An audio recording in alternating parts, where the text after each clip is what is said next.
देखिए, हम लोग पिछले क्लास में बेसिक इंग्लिश की बात कर रहे थे। किसकी बात कर रहे थे? बेसिक इंग्लिश की।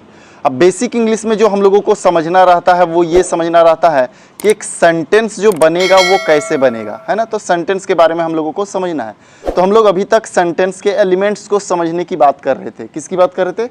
सेंटेंस के एलिमेंट को समझने की बात कर रहे थे। सेंटेंस के कितने एलिमेंट्स हैं? 5। तो सबसे पहले हम लोग सब्जेक्ट को समझने की बात किए। किसकी बात किए? सब्जेक्ट को।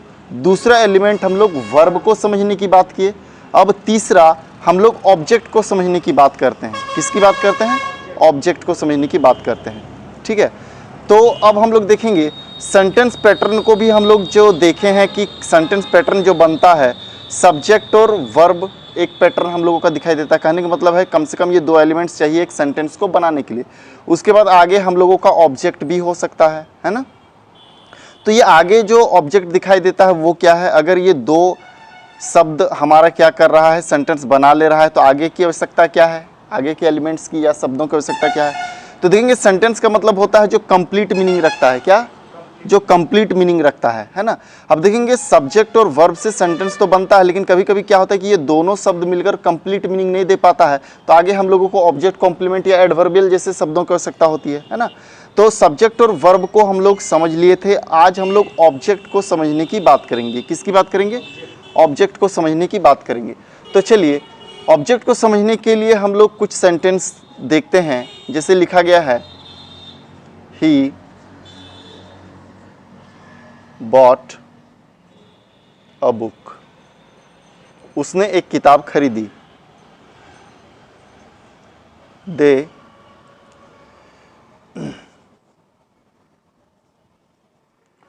goes to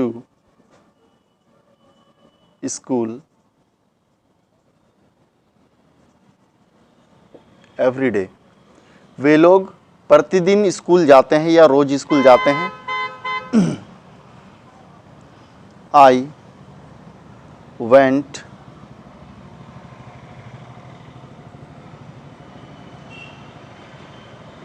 to Delhi।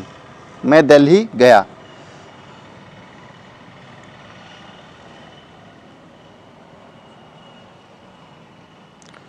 Ram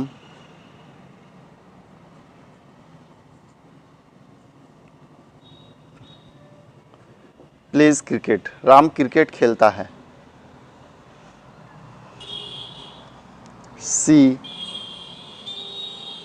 helps me. वह मेरी मदद करती है। तो यहाँ पर देखेंगे हम लोग कुछ सेंटेंस लिखे हैं। क्या लिखे हैं? कुछ सेंटेंस लिखे हैं। सेंटेंस में अगर हम लोग देखें तो सबसे पहले क्या होता है, सेंटेंस जो बनता है क्या बोला गया? सब्जेक्ट और वर्ब से बनता है। आगे ऑब्जेक्ट, कॉम्प्लीमेंट कुछ भी आ सकता है, इसकी हम लोग बात करते हैं। तो सेंटेंस जो बनता है सब्जेक्ट से, कहने का मतलब है कि हम लोग जिसके बारे में बात करते हैं सबसे पहले उसको लिखना पड़ता है, वो वाक्य का सब्जेक्ट होता है। तो यहाँ पर देखेंगे कि हम लोग ही की बात कर रहे हैं, है ना। क्या कर रहे हैं? ही को लेकर, ही सब्जेक्ट के बारे में कुछ बोल रहे हैं। तो क्या बोला गया? ही बॉट अ बुक, है ना। उसने एक किताब खरीदी, ये बोल रहे हैं हम लोग। तो यहाँ पर वाक्य का सब्जेक्ट कौन है? ही है। क्या है? ही है। तो हम लोग इस तरह से सेंटेंस को बांटते हैं, जैसे कि सब्जेक्ट हो गया, ये वर्ब हो गया। बाकी के जो शब्द को देखते हैं तो वर्ब के बाद हम लोग क्या कर देते हैं? ऑब्जेक्ट लिख देते हैं। उसी तरह अगर हम लोग इसको बांट के देखें तो देखेंगे सब्जेक्ट हो गया, ये क्या हो गया? वर्ब हो गया। तो आगे हम लोग देखते हैं शायद ये ऑब्जेक्ट हो गया, ये क्या हो गया? पता नहीं। इस तरह से हम लोग सोचते हैं। यहाँ पर देखेंगे ये सब्जेक्ट हो गया, ये वर्ब हो गया, ये सोच लेते हैं क्या है? ऑब्जेक्ट है। ये क्या हो गया? सब्जेक्ट हो गया, वर्ब हो गया। यानी जनरली हम लोग क्या करते हैं? सब्जेक्ट वर्ब ऑब्जेक्ट में चीज़ों को बांट देते हैं। सब्जेक्ट वर्ब ऑब्जेक्ट, है ना। Subject verb object. लेकिन अब इसी को हम लोगों को समझना है। सब्जेक्ट और वर्ब तो पहचानना हम लोग जान गए ना। सेंटेंस में सब्जेक्ट हम लोग जानते हैं कि सब्जेक्ट कौन होता है? जो काम का करने वाला होता है या जिसके बारे में हम लोग बात करते हैं। लिखा गया कि उसने किताब खरीदी, तो खरीदने का काम कौन कर रहा है? ही। तो ही वाक्य का सब्जेक्ट हो गया। अब यहाँ देखेंगे वर्ब को हम लोग पहचान लिए हैं। वर्ब कौन होता है? जिस शब्द से करने का पता चले, काम के करने का पता चले या किसी के होने का पता चले। तो यहाँ खरीदना, काम का करने का पता चल रहा है, ये वर्ब हमारा है बॉट। ठीक है। अब आगे जो आ गया जो शब्द अ बुक, ये क्या है हमारे लिए? ऑब्जेक्ट है, कॉम्प्लीमेंट है, या एडवर्बियल है, ठीक है, ऑब्जेक्ट है, कॉम्प्लीमेंट है या एडवर्बियल है। क्योंकि सेंटेंस एलिमेंट की अगर हम लोग बात करें तो वर्ब के बाद ऑब्जेक्ट भी आ सकता है, कॉम्प्लीमेंट भी आ सकता है और एडवर्बियल भी आ सकता है। तो उसी चीज़ को हम लोग पहचानने की बात करेंगे कि ये जो शब्द है वो ऑब्जेक्ट है या कॉम्प्लीमेंट है या एडवर्बियल है। तो अब देखेंगे ऑब्जेक्ट को पहचानने का सबसे आसान तरीका क्या है, उसको हम लोग ध्यान में रखेंगे। अब हम लोग बात किसकी कर रहे हैं, सेंटेंस एलिमेंट्स में ऑब्जेक्ट की बात कर रहे हैं। किसकी बात कर रहे हैं, ऑब्जेक्ट की बात कर रहे हैं। तो देखेंगे ऑब्जेक्ट को पहचानने के लिए देखेंगे कि एक सेंटेंस में जो एक्शन वर्ड दिया हुआ रहेगा, है ना, एक्शन वर्ड यानी जो वर्ब दिया हुआ रहेगा, तो उस वर्ब से हम लोग क्वेश्चन करेंगे। क्या करेंगे, क्वेश्चन करेंगे। क्या क्वेश्चन करेंगे, व्हाट या हुम। क्वेश्चन क्या करेंगे, व्हाट या हुम। व्हाट का मतलब हमारा क्या हो गया, क्या, हुम का मतलब किसको, किनको, है ना, इस तरह का मीनिंग निकलता है, किसको, किनको, किन्हें, ठीक है। तो देखेंगे हम लोग व्हाट या हुम से प्रश्न करेंगे, व्हाट या हुम से प्रश्न करेंगे, और यदि उस व्हाट या हुम का आंसर मिलता है, यदि उस व्हाट या हुम का आंसर मिलता है तो वो आंसर ही हमारा उस सेंटेंस का ऑब्जेक्ट हो जाएगा। क्या हो जाएगा, ऑब्जेक्ट हो जाएगा। अब देखेंगे लिखा गया है ही बॉट अ बुक, उसने एक किताब खरीदी। सेंटेंस ये है, उसने एक किताब खरीदी। अब देखेंगे जो एक्शन वर्ड है इसे हम लोग प्रश्न करेंगे व्हाट या हुम में से।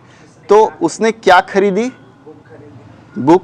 क्या खरीदी, बुक, यानी ये व्हाट का जवाब दे रहा है ना, व्हाट का जवाब दे रहा है। अगर व्हाट का जवाब दे रहा है तो ये हमारा ऑब्जेक्ट है। क्या है, ऑब्जेक्ट है। तो ऑब्जेक्ट पहचान लेंगे। सेंटेंस में हम लोग व्हाट या हुम से प्रश्न करेंगे, अगर उसका जवाब मिलता है तो वो जवाब ही हमारा क्या हो जाएगा, उस वाक्य का ऑब्जेक्ट हो जाएगा। जैसे लिखा गया है they goes to school every day, they goes to school every day, वे लोग प्रतिदिन स्कूल जाते हैं। यहाँ पर हमारा दे तो सब्जेक्ट है, गो जाना काम है यानी वर्ब है, ठीक है। अब आगे देखेंगे स्कूल और एवरीडे ये क्या है, तो स्कूल क्या ऑब्जेक्ट है उसको देखने की कोशिश करेंगे, है ना, ऑब्जेक्ट है कि। तो यहाँ काम क्या दिया गया है, जाना। हम वे लोग क्या जाते हैं, क्या जाते हैं, कभी प्रश्न होगा क्या, क्या जाते हैं। वे लोग किसको जाते हैं, ये भी प्रश्न नहीं हो सकता है। वे लोग कहाँ जाते हैं, कहाँ जाते हैं, स्कूल जाते हैं। कहाँ जाते हैं कब होगा जवाब, है ना, कहाँ जाते का जवाब है स्कूल शायद, ठीक है, यानी वेयर का जवाब है। किसका जवाब है, वेयर का जवाब है। तो देखेंगे कि यदि हम लोग व्हाट या हुम से जब क्वेश्चन करते और उसका जवाब मिलता है तो वो क्या होता है, ऑब्जेक्ट होता है। लेकिन देखेंगे कि जब व्हाट या हुम का जवाब नहीं मिल रहा हो, ठीक है, जब सेंटेंस में वेयर क्या बोला गया, वेयर का मतलब कहाँ, व्हेन, व्हेन का मतलब कब, वाई, WHY, वाई का मतलब क्यों, हाउ, हाउ का मतलब कैसे। अब देखेंगे सेंटेंस में यदि वेयर, व्हेन, वाई या हाउ का जवाब मिल रहा हो, क्या बोला गया, यदि वेयर, व्हेन, वाई या हाउ का जवाब मिल रहा हो तो उसी को हम लोग एडवर्बियल कहते हैं। क्या कहते हैं, एडवर्बियल कहते हैं, ठीक है। तो अब समझेंगे, बोला गया कि वे लोग कहाँ जाते हैं, कहाँ, स्कूल। तो ये वेयर का जवाब है ना, ये क्या है, वेयर का जवाब है। तो इसको ऑब्जेक्ट कहेंगे, नहीं कहेंगे। तो अगर वेयर का जवाब है तो ये हमारा स्कूल क्या है, एडवर्बियल है। क्या है, एडवर्बियल। समझ गए। अब आगे और एक शब्द दिख रहा है, इसको देखेंगे, ये क्या है। तो वे लोग प्रतिदिन स्कूल जाते हैं, वे लोग प्रतिदिन स्कूल जाते हैं, ठीक है। तो वे लोग कब स्कूल जाते हैं, कब स्कूल जाते हैं, प्रतिदिन जाते हैं। ये कब जाते हैं, तो रोज जाते हैं, ठीक है। तो ये व्हेन का जवाब दे रहा है ना, ये किसका जवाब दे रहा है, व्हेन का जवाब दे रहा है। व्हेन का जवाब देने वाला भी कौन होता है, एडवर्बियल होता है। तो ये भी हमारा एवरीडे भी क्या है, एडवर्बियल है। और हम लोग ये पढ़ चुके थे कि एडवर्बियल जो है हमारा एक्स्ट्रा एलिमेंट है। क्या है, एक्स्ट्रा, सेंटेंस में वो एक्स्ट्रा एलिमेंट का काम करता है। कहने का मतलब है कि हम लोग सेंटेंस में एक्स्ट्रा इंफॉर्मेशन देना चाहते हैं तो हम लोग एडवर्बियल का प्रयोग कर लेते हैं। जैसे कि हम लोग बोलेंगे कि वे लोग जाते हैं, हम लोग बात बोलना चाह रहे हैं कि वे लोग जाते हैं, लेकिन हम लोग बता देना चाहते हैं कि कहाँ जाते हैं तो हम लोग लिख दिए स्कूल जाते हैं। हम लोग बता देना चाहते हैं कि वो रोज जाता है तो एवरीडे। समझ पा रहे हैं? तो जितना ज़्यादा इंफॉर्मेशन देना है उतना हम लोग क्या करते हैं, एडवर्बियल को सेंटेंस में ऐड कर सकते हैं। तो एडवर्बियल किसी भी सेंटेंस पैटर्न में शामिल हो सकता है, हम लोग ये देखें, यानी एक्स्ट्रा इंफॉर्मेशन देने के लिए हम लोग एडवर्बियल का प्रयोग कर लेंगे। तो ऑब्जेक्ट और एडवर्बियल को हम लोग पहचान सकते हैं। अगर सेंटेंस में व्हाट या हुम का जवाब मिलता है तो वही हमारा ऑब्जेक्ट है, लेकिन यदि सेंटेंस में वेयर, व्हेन, व्हाई या हाउ का जवाब मिल रहा होगा तो वो ऑब्जेक्ट ना होकर क्या हो जाएगा, एडवर्बियल हो जाएगा। अब देखेंगे हम लोग सब्जेक्ट वर्ब ऑब्जेक्ट में चीज़ों को बांट लेते हैं, लेकिन अब हम लोग देखेंगे ये ऑब्जेक्ट है कि नहीं है। सब्जेक्ट तो हम लोग को पता चल गया, ये आई सब्जेक्ट है। वेंट जाना यानी वर्ब हो गया ये, तो वर्ब भी हम लोग को पता चल गया। अब बात रहा टू दिल्ली क्या है। हाँ, तो देखेंगे बोला गया कि मैं दिल्ली गया। मैं कहाँ गया, प्रश्न किससे होगा आपका, वेयर का जवाब ये शायद है। अगर वेयर का जवाब है तो इसको ऑब्जेक्ट कहेंगे नहीं, तो ये हमारा क्या है, एडवर्बियल है। ठीक है। Ram plays cricket, Ram cricket खेलता है, तो राम खेलता है, क्या खेलता है, क्रिकेट। वाट का जवाब है ना, अगर वाट का जवाब है तो ये क्रिकेट ऑब्जेक्ट है, ऑब्जेक्ट है ये। ठीक है। नेक्स्ट, सी हेल्प्स मी, उसने मेरी मदद की, उसने मेरी मदद की, वह मेरी मदद करता है। सॉरी, सी है तो हम लोग देखेंगे सी फीमेल के लिए यूज किया जाता है, तो हम लोग देखेंगे प्रेजेंट इंडेफिनिट में टेंस है, तो मीनिंग इस तरह से लेंगे कि वह मेरी मदद करती है, वह मेरी मदद करती है। तो सब्जेक्ट हम लोगों को तो पता है सी है, हेल्प काम है यानी वर्ब हो गया ये हमारा। ठीक है। अब मी क्या है वो देखेंगे, वह मदद करती है, किसकी मदद करती है, किसकी, यानी हुम का जवाब मिल रहा है ना। अगर हुम का जवाब मिल रहा है तो ये ऑब्जेक्ट है, ये ऑब्जेक्ट है। समझ पा रहे हैं? तो यहां से हम लोग देखेंगे ऑब्जेक्ट और एडवर्बियल को अब पहचानना सीख गए हैं कि ऑब्जेक्ट क्या होगा और एडवर्बियल क्या होगा। ठीक है। तो चलिए हम लोग ऑब्जेक्ट की बात कर ले। ऑब्जेक्ट लिख के डैश देंगे,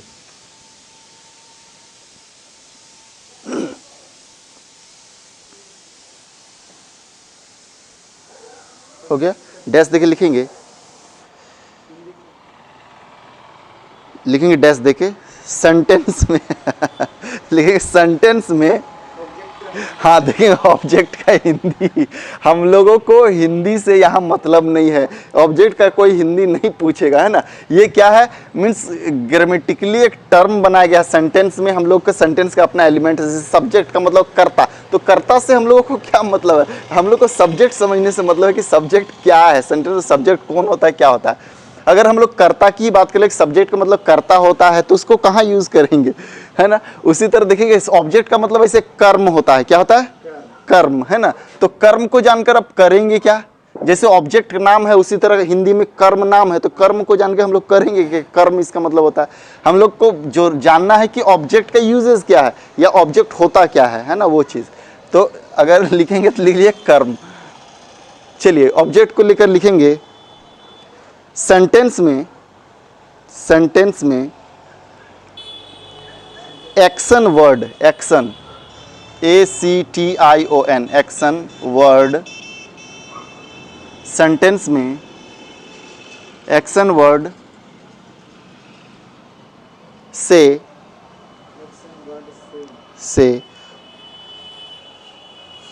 व्हाट,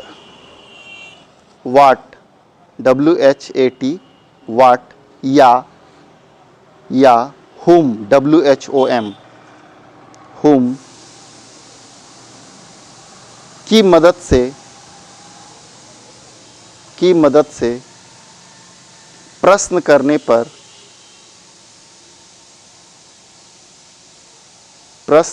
पर यदि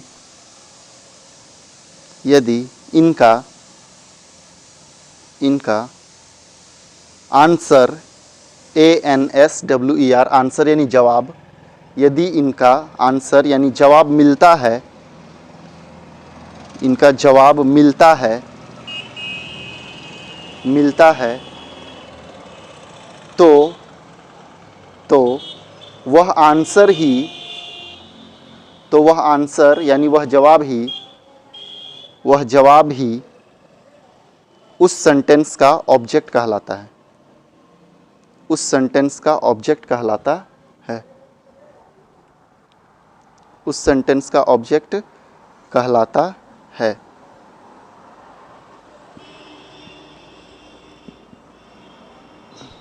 उस सेंटेंस का ऑब्जेक्ट कहलाता। अब देखेंगे हम लोग इनको सेंटेंस में लिख लिए यही कि यदि हम लोग एक्शन वर्ड से प्रश्न करते हैं, किससे प्रश्न करते हैं, व्हाट या हुम से प्रश्न करते हैं और उसका जवाब मिलता है, यदि उसका जवाब मिलता है तो वो जवाब ही हमारा क्या है, उस वाक्य का ऑब्जेक्ट है ना। लेकिन अब देखेंगे कि उस एक्शन वर्ड से हम लोग व्हाट या हुम से प्रश्न नहीं कर पाते हैं। कभी कभी क्या होता है कि वो वेयर का जवाब देता है, व्हेन का जवाब देता है, व्हाई का जवाब देता है, हाउ का जवाब देता है, तब उसको हम लोग क्या कहते हैं, एडवर्बियल कहते हैं। ठीक है, तो यहाँ पर हम लोग देखेंगे कि ऑब्जेक्ट की बात करें तो ऑब्जेक्ट को लेकर आप ये एग्जाम्पल लिख लीजिए। ठीक है, ये एग्जाम्पल लिख लीजिए और ये एग्जाम्पल लिख लीजिए, 3 एग्जाम्पल उसके नीचे लिख लेंगे।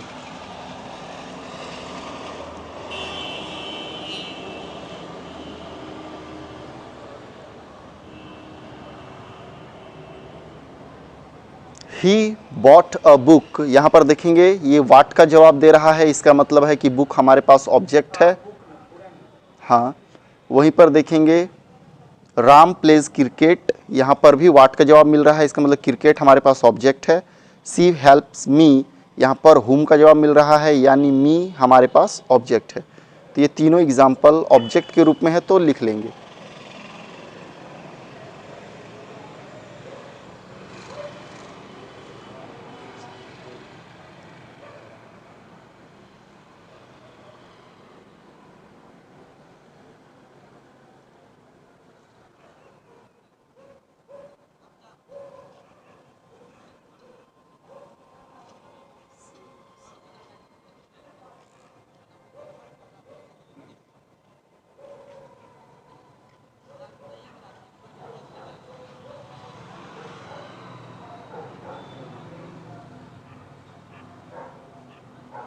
हो गया। अब देखेंगे हम लोग एडवर्बियल लिख के डैश देंगे, ADVERBIAL, एडवर्बियल, ADVERBIAL डैश देके लिखेंगे। अब देखेंगे एडवर्बियल, सेंटेंस में एडवर्बियल को हम लोग को पहचानना है तो फिर से वही देखेंगे, लिखेंगे सेंटेंस में, सेंटेंस में एक्शन वर्ब,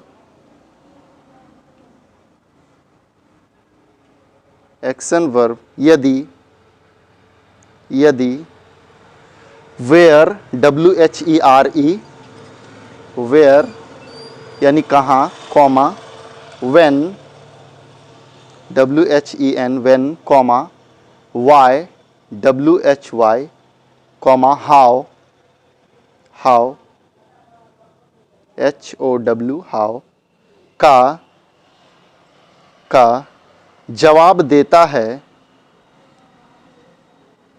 का जवाब देता है तो वह जवाब, तो वह आंसर, तो वह जवाब या आंसर ही उस सेंटेंस का एडवर्बियल होता है, उस सेंटेंस का एडवर्बियल होता है।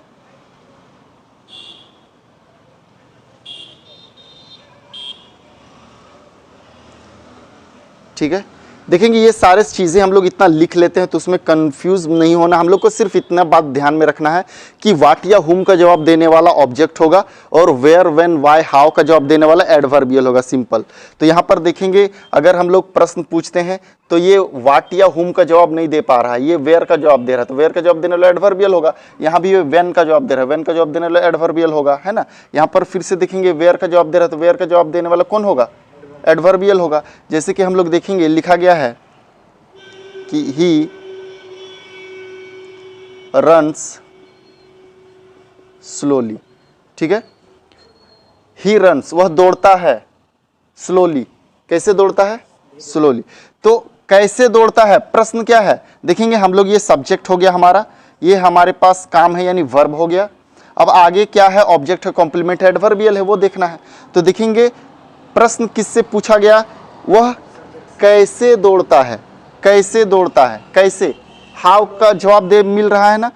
ये आंसर किसका है, हाउ का आंसर है। किसका आंसर है, हाउ का। और हाउ का आंसर क्या कहलाएगा, एडवर्बियल। यानी इसका मतलब है कि स्लोली को हम लोग ऑब्जेक्ट कहेंगे, ऑब्जेक्ट कहेंगे नहीं, क्या कहेंगे, एडवर्बियल कहेंगे। ये हमारे पास एडवर्बियल है, ठीक है। तो ये 3 एग्जाम्पल लिख लेंगे समझने के लिए।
हो गया। तो देखेंगे हम लोग ऑब्जेक्ट और एडवर्बियल को अब सेंटेंस में बहुत आसानी से पहचान सकते हैं। किसको, ऑब्जेक्ट क्या है और एडवर्बियल क्या है, उसको अब सेंटेंस में हम लोग बहुत आसानी से पहचान सकते हैं। अब हम लोग 4 एलिमेंट्स को पहचान सकते हैं। कितने एलिमेंट्स को, सेंटेंस में अब हम लोग सब्जेक्ट को पहचान सकते हैं, वर्ब को पहचान सकते हैं, ऑब्जेक्ट को पहचान सकते हैं और एडवर्बियल को पहचान सकते हैं। देखेंगे लिखा गया है,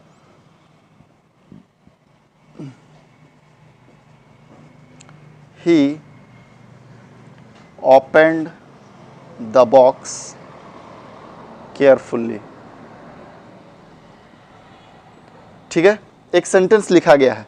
अब इसमें हम लोग क्या देखते हैं, इसमें सब्जेक्ट, वर्ब, ऑब्जेक्ट या कॉम्प्लीमेंट क्या क्या है वो हम लोग समझने की बात करते हैं। ही ओपन्ड, उसने खोला, तो खोलने का काम किसने किया, तो काम का करने वाला सब्जेक्ट ही, ये सब्जेक्ट हमारा हो गया। ठीक है, ओपन वर्ब है, हमारा काम है यानी वर्ब है।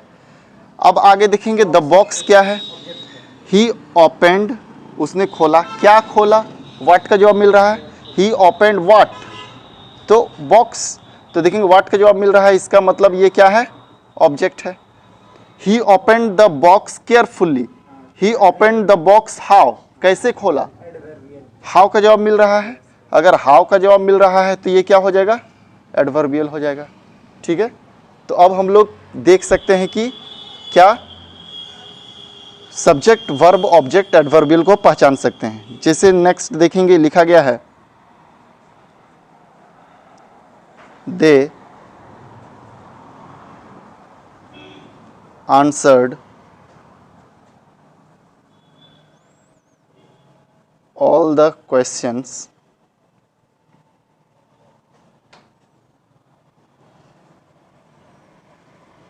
correctly। ठीक है, अब इसमें सब्जेक्ट, वर्ब, ऑब्जेक्ट, कॉम्प्लीमेंट क्या क्या है वो समझेंगे। तो सबसे पहले हम लोग देखेंगे दे आंसर्ड, उन लोगों ने जवाब दिया। तो जवाब देने का काम किसने किया, दे ने, यानी ये सब्जेक्ट हो गया। ये आंसर वर्ब है, हमारा काम है यानी वर्ब है। अब देखेंगे ऑल द क्वेश्चंस करेक्टली, ये क्या है, दे आंसर्ड, उन लोगों ने जवाब दिया, है ना, उन लोगों ने जवाब दिया। ठीक है, क्या जवाब दिया, सभी क्वेश्चंस का जवाब दिया। क्या जवाब दिया, सभी क्वेश्चंस का जवाब दिया। तो यहां देखेंगे ये व्हाट का जवाब मिल रहा है, तो ये क्या हो गया, ऑब्जेक्ट। ये क्या हो गया, ऑब्जेक्ट। कैसे जवाब दिया? करेक्टली, सही सही जवाब दिया। तो ये हाउ का जवाब मिल रहा है, तो ये एडवर्बियल हो गया। क्या हो गया? एडवर्बियल हो गया। तो इस तरह से हम लोग अब देखेंगे सब्जेक्ट, वर्ब, ऑब्जेक्ट और एडवर्बियल को बहुत आसानी से पहचान सकते हैं। अब हम लोग का जो लास्ट एलिमेंट है कॉम्प्लीमेंट को देखना है ना, कि कॉम्प्लीमेंट किसे कहेंगे, तो इसको भी लिख लेंगे एक बार। चलिए, तो अब हम लोग सेंटेंस के पांचवें एलिमेंट की बात करेंगे। वो पांचवा एलिमेंट हमारे पास क्या है? कॉम्प्लीमेंट। क्या है? कॉम्प्लीमेंट। ठीक है, अब कॉम्प्लीमेंट को समझने की बात हम लोग करेंगे कि कॉम्प्लीमेंट, सेंटेंस में कॉम्प्लीमेंट कब होता है ना, सेंटेंस में कॉम्प्लीमेंट कब होता है या क्या होता है, उसको समझने की बात करें। तो देखेंगे हम लोग सेंटेंस पैटर्न की बात किए थे, तो ये देखिए कि सेंटेंस जो बनता है कम से कम ये दो एलिमेंट से मिलकर बन जाता है, सब्जेक्ट और वर्ब। यदि ये कंप्लीट मीनिंग नहीं दे पा रहा है तो हम लोग देखते हैं सब्जेक्ट, वर्ब, ऑब्जेक्ट। लेकिन जरूरी नहीं कि वर्ब के बाद ऑब्जेक्ट ही आए, सब्जेक्ट वर्ब के बाद कॉम्प्लीमेंट भी आ सकता है। क्या आ सकता है? कॉम्प्लीमेंट। तो ऑब्जेक्ट को तो हम लोग पहचानने की बात की कि एक्शन वर्ब के बाद यदि हम लोग व्हाट या हुम का जवाब मिलता है तो वो हमारा ऑब्जेक्ट है। लेकिन ये कॉम्प्लीमेंट क्या है उसको हम लोग देखेंगे। क्या है कॉम्प्लीमेंट? क्या है? अब देखिए, कॉम्प्लीमेंट का मतलब अगर हम लोग देखें तो हिंदी मीनिंग होता है पूरक। क्या होता है? पूरक। तो जिस तरह से कॉम्प्लीमेंट उसी तरह से पूरक। क्या समझ में आ रहा है? कुछ नहीं समझ में आ रहा है ना। लेकिन देखिए कॉम्प्लीमेंट जो वो कंप्लीट शब्द से बना है। किस शब्द से? कंप्लीट। कंप्लीट का मतलब होता है पूरा करना। क्या? पूरा करना। तो कॉम्प्लीमेंट क्या होता है? सेंटेंस को पूरा करने के लिए आता है, सेंटेंस को पूरा करने के लिए आता है। ठीक है, अब देखेंगे ऐसे भी ऑब्जेक्ट की भी बात करें या कॉम्प्लीमेंट की बात करें तो ऑब्जेक्ट कब आता है? जब ये कंप्लीट मीनिंग नहीं दे पाता तभी तो ऑब्जेक्ट आता है। उसी तरह कॉम्प्लीमेंट भी क्या है? सेंटेंस को पूरा करने के लिए आता है या कंप्लीट मीनिंग देने के लिए आता है। तो समझेंगे, जैसे कि फिर से थोड़ा सा हम लोग ये समझें, क्या बोला गया कि हम लोग अगर बातचीत करते हैं तो सेंटेंस की मदद से कोई बातचीत करते हैं। और बातचीत क्या करते हैं? किसी व्यक्ति या वस्तु की बातचीत करते हैं, किसी व्यक्ति और उस व्यक्ति वस्तु के बारे में क्या बात करते हैं? दो तरीके से बात करते हैं। या तो हम उस व्यक्ति वस्तु के काम की बात करते हैं, या तो हम उसके अस्तित्व की बात करते हैं, है ना। या तो हम उसके एक्शन की बात करते हैं, उसके काम की बात करते हैं, या तो हम लोग उसके एग्जिस्टेंस की बात करते हैं। ये समझ में आ रहा है? ठीक है, या तो हम लोग किसी के काम की बात करते हैं, जैसे वो पढ़ता है, लिखता है, खेलता है, दौड़ता है, नाचता है, गाता है, आता है, जाता है, हाँ। या तो हम लोग उसके एग्जिस्टेंस की बात करते हैं, वह अच्छा है, बुरा है, गोरा है, काला है ना। ठीक है, तो ये उसके अस्तित्व हो गया। तो ये दो चीजों पर बात होता है। तो देखिए, एक्शन वर्ब के बाद हम लोग व्हाट या हुम से जब जवाब मांगते हैं तो हमारे पास क्या मिलता है? हमारे पास ऑब्जेक्ट मिलता है। क्या मिलता है? ऑब्जेक्ट मिलता है। अब देखिए, एग्जिस्टेंस में हम लोगों के पास एक्शन वर्ब नहीं होता है। क्या होता है? एक्शन वर्ब यानी नहीं होता है, काम वाला शब्द नहीं होता है। यहाँ पर हम लोग ऑक्सिलरी वर्ब के मदद से क्या करते हैं? एग्जिस्टेंस की बात करते हैं, किसी के अस्तित्व की बात करते हैं, इज, एम, आर, वाज, वर का प्रयोग करके किसी के अस्तित्व की बात करते हैं। तो यहाँ पर देखेंगे कि जो ऑक्सिलरी वर्ब है उसके बाद जो हम लोग किसी की बात कर रहे हैं, किसी के बारे में बात कर रहे हैं, किसी के होने की बात कर रहे हैं, तो इस ऑक्सिलरी वर्ब के बाद जो नाउन, प्रोनाउन, एडजेक्टिव आता है वही हमारा क्या कहलाता है? कॉम्प्लीमेंट कहलाता है। क्या कहलाता है? कॉम्प्लीमेंट कहलाता है। ठीक है, तो कॉम्प्लीमेंट को हम लोग ऐसे समझें, जैसे कि लिखा गया है आई एम अ टीचर। क्या बोला गया? आई एम अ टीचर, मैं एक शिक्षक हूं। यहां पर देखेंगे कोई एक्शन वर्ड है? कोई एक्शन वर्ड नहीं है। तो हम लोग क्या बोले थे? कोई एक्शन वर्ड के बाद हम लोग क्या करते हैं? उस एक्शन वर्ड से व्हाट या हुम से क्वेश्चन पूछते हैं और उसका जवाब मिलता है तो वो जवाब ही ऑब्जेक्ट होता है। यहाँ तो कोई एक्शन वर्ड है ही नहीं। ठीक है, एक्शन वर्ड कोई है ही नहीं। तो यहाँ पर हम लोग देखेंगे कि एम एक वर्ब है। क्या है? एम एक वर्ब है। और एम की अगर हम लोग बात करें तो ये ऑक्सिलरी वर्ब है ना हमारे पास, ऑक्सिलरी वर्ब। लेकिन ये चीज़ आगे चल के भी हम लोग पढ़ेंगे कि इज, एम, आर हो, वाज, वर हो, वो अगर मेन वर्ब की सहायता दे रहा है, मेन वर्ब को सहायता दे रहा है, तब वो ऑक्सिलरी वर्ब कहलाता है। क्योंकि सहायता दे रहा है तब सहायक क्रिया कहलाएगा। लेकिन यदि वो किसी की सहायता नहीं दे रहा है, किसी मेन वर्ब को सहायता नहीं दे रहा है, तब वो खुद मेन वर्ब है वहाँ। यहाँ पर एम भी एक मेन वर्ब का काम कर रहा है ना। लेकिन देखेंगे इज, एम, आर, वाज, वर को अगर हम लोग बोले, यानी बी क्रिया हम लोग जानते हैं 8 रूप होता है, is, am, are, was, were, be, been, being. तो बी क्रिया की अगर बात करें तो इसको लिंकिंग वर्ब भी कहा जाता है। क्या कहा जाता है? Linking verb. क्या कहा जाता है? Linking verb. बी क्रिया को लिंकिंग वर्ब भी कहा जाता है। हालांकि लिंकिंग वर्ब और भी शब्द हैं, जैसे कि हम लोग बात करें मेक, M-A-K-E, मेक, जैसे कि बात करें कीप।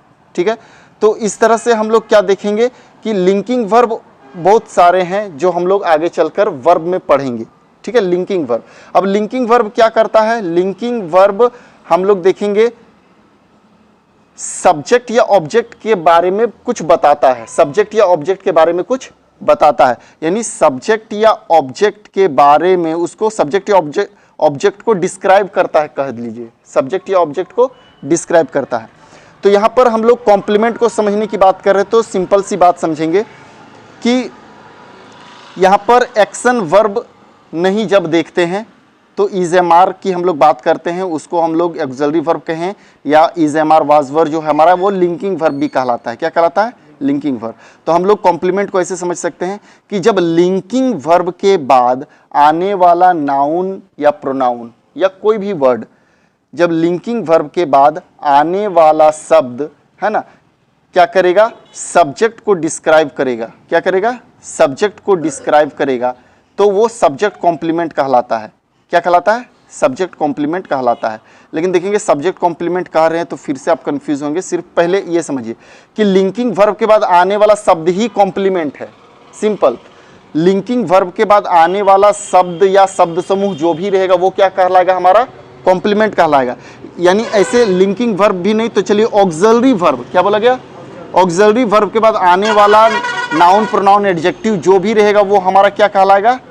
कॉम्प्लीमेंट कहलाएगा। यदि एक्शन वर्ब नहीं है और सिर्फ ऑक्सिलरी वर्ब का प्रयोग किया गया और उसके बाद कोई भी नाउन प्रोनाउन एडजेक्टिव हम लोग देखेंगे, उसी को कॉम्प्लीमेंट कह देंगे। क्या कहेंगे? कॉम्प्लीमेंट कह देंगे। अब देखेंगे जो कॉम्प्लीमेंट है वो दो तरह का होता है। कितने तरह का? दो तरह का। एक होता है सब्जेक्ट कॉम्प्लीमेंट। क्या होता है? Subject complement. और एक होता है ऑब्जेक्ट कॉम्प्लीमेंट। क्या हो गया? Object complement. तो सबसे पहले तो कॉम्प्लीमेंट हम लोग समझ गए कि ऑक्सिलरी वर्ब के बाद कोई भी नाउन प्रोनाउन एडजेक्टिव आ जाए वही कॉम्प्लीमेंट है। अब बोला गया कि सब्जेक्ट कॉम्प्लीमेंट होता है ऑब्जेक्ट कॉम्प्लीमेंट, तो नाम से ही पता नहीं चल रहा। सब्जेक्ट कॉम्प्लीमेंट मतलब जो सब्जेक्ट की बात करेगा, ऑब्जेक्ट कॉम्प्लीमेंट जो ऑब्जेक्ट की बात करेगा, ठीक है। तो समझिए कि जैसे कि हम लोग देख रहे हैं कि ऑक्सिलरी वर्ब या लिंकिंग वर्ब के बाद आने वाला नाउन प्रोनाउन एडजेक्टिव अगर सब्जेक्ट की बात कर रहा होगा, किसकी बात कर रहा होगा? सब्जेक्ट की बात कर रहा होगा, तो वो सब्जेक्ट कॉम्प्लीमेंट हो जाएगा। जैसे कि यहां देखेंगे लिखा गया आई एम अ टीचर, मैं एक शिक्षक हूं। अब ये टीचर जो है वो किसकी बात कर रहा है? आई की बात कर रहा है ना। और देखेंगे ये सब्जेक्ट कॉम्प्लीमेंट जो होगा वो सब्जेक्ट ही खुद होगा, ये सब्जेक्ट ही वो कॉम्प्लीमेंट होगा, वो कॉम्प्लीमेंट ही ये सब्जेक्ट होगा। जैसे आई एम अ टीचर, ये आई ही तो टीचर है ना, और ये टीचर ही तो आई है ना। दोनों एक ही व्यक्ति है कि नहीं? दोनों एक ही व्यक्ति है। तो सब्जेक्ट कॉम्प्लीमेंट क्या होता है? जो सब्जेक्ट है वही कॉम्प्लीमेंट ही सब्जेक्ट कॉम्प्लीमेंट होता है, क्योंकि वो दोनों एक ही व्यक्ति होता है। क्या होता है? एक ही व्यक्ति होता है, ठीक है। जैसे कि लिखा गया है he is a good boy, he is a good boy. अब यहां देखेंगे कोई एक्शन वर्ब है नहीं, कोई एक्शन वर्ब नहीं है, तो उसके बाद आने वाला नाउन प्रोनाउन या एडजेक्टिव जो भी है उसी को हम लोग कॉम्प्लीमेंट कह लेंगे। क्या कहेंगे? ये हमारा कॉम्प्लीमेंट है। क्या है? कॉम्प्लीमेंट। समझ में आया? यानी एक्शन वर्ब नहीं रहेगा तो सिर्फ ऑक्सिलरी वर्ब बोले या लिंकिंग वर्ब के बाद आने वाला नाउन प्रोनाउन एडजेक्टिव ही हमारा क्या होगा? कॉम्प्लीमेंट है। अब कॉम्प्लीमेंट दो तरह का होगा, सब्जेक्ट कॉम्प्लीमेंट और ऑब्जेक्ट कॉम्प्लीमेंट। तो सब्जेक्ट कॉम्प्लीमेंट कौन होगा? जो सब्जेक्ट की बात करेगा। अब देखेंगे he is a good boy, तो ये गुड बॉय कौन है? ये ही है ना, यानी गुड बॉय कौन है? ये ही है, यानी सब्जेक्ट की बात कर रहा है, तो इसको हम लोग क्या कहेंगे? सब्जेक्ट कॉम्प्लीमेंट कहेंगे। और देखिएगा सब्जेक्ट कॉम्प्लीमेंट कौन होगा? सब्जेक्ट ही होगा खुद। तो ही तो गुड बॉय है ना, ही गुड बॉय है और गुड बॉय ही है। समझ पा रहे? तो सब्जेक्ट कॉम्प्लीमेंट खुद सब्जेक्ट ही होता है। क्या होता है? खुद सब्जेक्ट ही होता है ना। तो ये चीज हम लोग देखते हैं सब्जेक्ट कॉम्प्लीमेंट। एक होता है ऑब्जेक्ट कॉम्प्लीमेंट। तो ऑब्जेक्ट कॉम्प्लीमेंट को भी पहचान कैसे सकते हैं? जो ऑब्जेक्ट की बात करेगा। क्या करेगा? जो ऑब्जेक्ट की बात करेगा।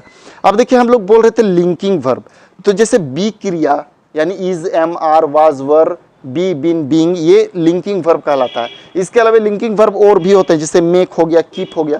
तो ये लिंकिंग वर्ब मतलब ये जो है ये क्या है? Linking verb. अब लिंकिंग वर्ब को हम लोग वर्ब में अच्छे से समझते हैं, वो क्या है समझिए। कुछ वर्ब ऐसे होते हैं जिसमें एक्शन होता है। क्या होता है? एक्शन होता है। कुछ वर्ब ऐसे होते हैं जिसमें एक्शन नहीं होता है। क्या? जिसमें एक्शन नहीं होता है। लेकिन देखेंगे वो दो तरह से यूज किया जाता है। वो एक्शन वर्ब की तरह यूज किया जाता है और बिना एक्शन वर्ब की तरह यूज भी किया जाता है, क्योंकि उसमें एक्शन होता नहीं है ऐसे। जैसे कि हम लोग देखेंगे, बोला गया देखना, क्या देखना। अब देखेंगे देखना के लिए एक शब्द है हमारे पास, क्या लुक, एक शब्द क्या है सी, एक शब्द क्या है वॉच। ठीक है, तो अब हम लोग देखेंगे, जैसे कि हम लोग बात करेंगे सी की। सी का मतलब क्या होता है देखना, सी का मतलब क्या होता है देखना। ठीक है, अब एक शब्द है हियर, हियर का मतलब क्या होता है सुनना, और LISTEN लिसन का भी मतलब क्या होता है सुनना। तो देखेंगे दो दो शब्द, एक ही शब्द के दो दो शब्द दिखाई दे रहे हैं ना। सुनना का हियर भी होता है, लिसन भी होता है, सी भी होता है, लुक भी होता है, वॉच भी होता है। लेकिन अब देखिए अंतर क्या है। जैसे कि कुछ चीज़ें होती है जिसमें एक्शन नहीं होता है, क्या होता है एक्शन नहीं होता है। जैसे हमारा चलना, इसमें एक्शन है ना, इसमें एक्शन है, जब तक हम लोग पैर नहीं उठाएंगे इस तरह से चल नहीं पाएंगे। दौड़ना, इसमें एक्शन है ना, एक्शन है। लेकिन देखना, देखना कोई एक्शन है, कोई एक्शन नहीं है। हमारे पास आँख है तो हम देखेंगे ही, हमारे पास आँख है तो देखेंगे। लेकिन एक चीज़ ऐसा भी होता है कि अगर हम चीज़ों को गौर से देख रहे हैं तो देखने का काम कर रहे हैं, देखने का काम कर रहे हैं। लेकिन ऐसे ही हमारी नज़र पड़ जा रही कहीं, तो ये क्या है कोई एक्शन नहीं है। आँख है तो हम लोग देखेंगे ही, कान है तो सुनेंगे। जैसे कि आप मेरी बातों को सुन रहे हैं, आप मेरी बातों को सुन रहे हैं, मतलब ध्यान से सुन रहे हैं। क्यों? क्योंकि आपको सीखना है, समझना है, तो ध्यान से सुनना। तो ध्यान से सुनने के लिए हम लोग लिसन शब्द का प्रयोग करते हैं। क्यों? क्योंकि ध्यान से सुन रहे थे, इसमें एक्शन होता है। क्या होता है? एक्शन होता है। लेकिन अब देखिएगा कि मेरी बात को तो अब ध्यान से सुन रहे, लेकिन बाहर में गाड़ी चल रहा है, हॉर्न आ रहा है, हॉर्न का आवाज़ आ रहा है, या चिल्लाने का आवाज़ आ रहा है, तो उसको आप सुनना नहीं चाहते, फिर भी सुनाई पड़ रहा है ना। तो उसके लिए आप एक्शन नहीं कर रहे हैं, लेकिन फिर भी वो सुनाई पड़ रहा है। चूंकि कान है हमारे पास, तो वो ध्वनि हमारे कान में आ रहा है, तो उसमें एक्शन नहीं है हमारा, लेकिन सुनाई पड़ रहा है। ठीक है, तो उसको हियर कहते हैं। ठीक है, हियर शब्द का प्रयोग मतलब कान है तो सुनाई पड़ेगा ही, आँख है तो दिखाई देगा ही। ठीक है, तो वही चीज़। तो इसमें भी क्या होता है कि जब हम लोग वो एक्शन करते हैं, एक्शन करते तो वो एक्शन वर्ब हुआ, और एक्शन नहीं करते वो ऑटोमेटिक हो रहा है, तो वो एक्शन वर्ब नहीं है। तो वही चीज़ है कि कुछ वर्ब होते हैं जिसमें एक्शन नहीं होता है, तो जिसमें एक्शन नहीं होता उसी को लिंकिंग वर्ब कहा जाता है। क्या कहा जाता है? लिंकिंग वर्ब कहा जाता है। तो is, am, are, was verb में भी कोई एक्शन नहीं होता है, इसलिए उसको लिंकिंग वर्ब कहा जाता है। ठीक है, तो उसी तरह से कुछ लिस्ट हैं लिंकिंग वर्ब के जो हम लोग आगे देखेंगे।